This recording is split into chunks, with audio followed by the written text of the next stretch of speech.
Journal de bord, jour 5. Bien qu'au moment où j'ai commencé cette aventure, je ne doutais pas que dans certaines circonstances, l'humain puisse vivre sans boire ni manger.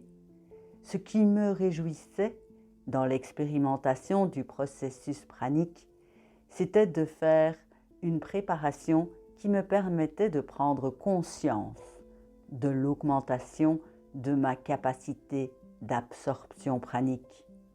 Je me suis donc entraînée pendant de longs mois avec différents outils pour la tester et la vérifier. Les outils étant le jeûne intermittent, les asanas, le pranayama et les différents types de méditation. Au réveil, j'étais assez de bonne humeur parce que d'abord le jour 5. 5, ça veut dire que j'ai passé le moment critique 3 et 4e jour, enfin c'est ce qu'on m'avait dit.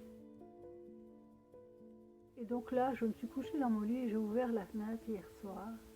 Et donc j'avais le vent, j'avais le bruit de la pluie, j'avais la fraîcheur. Et j'avais l'impression non seulement de me réhydrater, mais de me revitaliser. Et donc c'est ce que j'ai appelé un pranayama informel.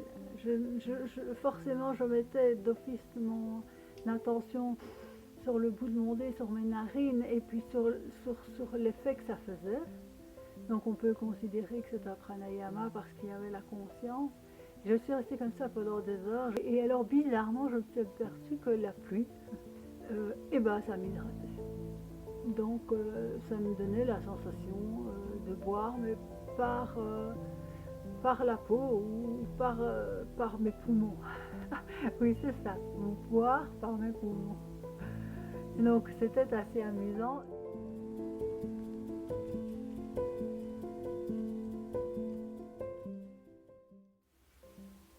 Journal de bord, jour 6. Hier, tout d'un coup, il y a eu une crise. Dans la soirée, il y a eu une crise de soif.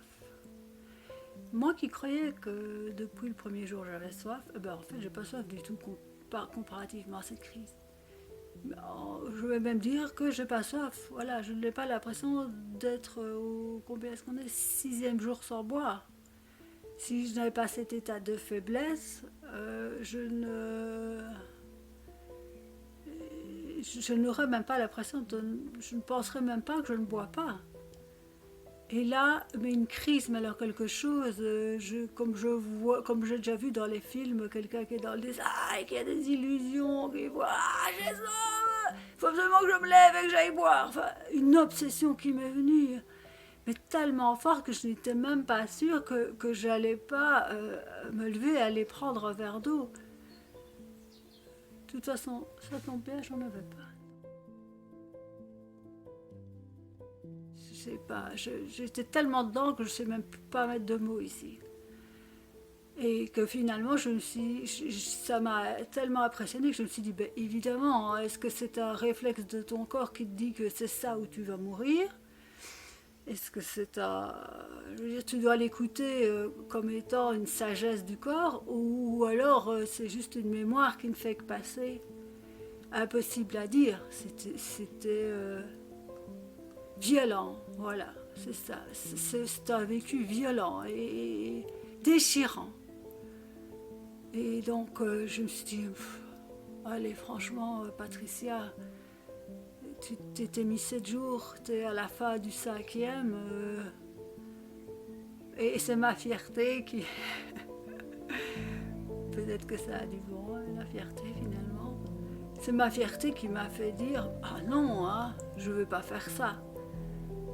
Et tout en me disant, oui, et si c'est une sagesse du corps, parce que justement avec la douleur de la poitrine qui commence à m'inquiéter, et que demain t'es morte parce que tu n'as pas écouté cette sagesse, j'étais incapable de dire d'où venait ce truc. Alors voilà, il fallait bien prendre une décision. J'ai pris la décision comme on peut le voir ici. Ce n'était pas une sagesse apparemment, ça devait être une mémoire.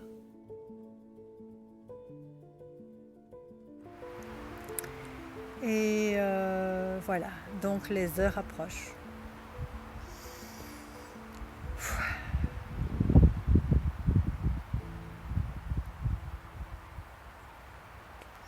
Alors journal de bord, à demain.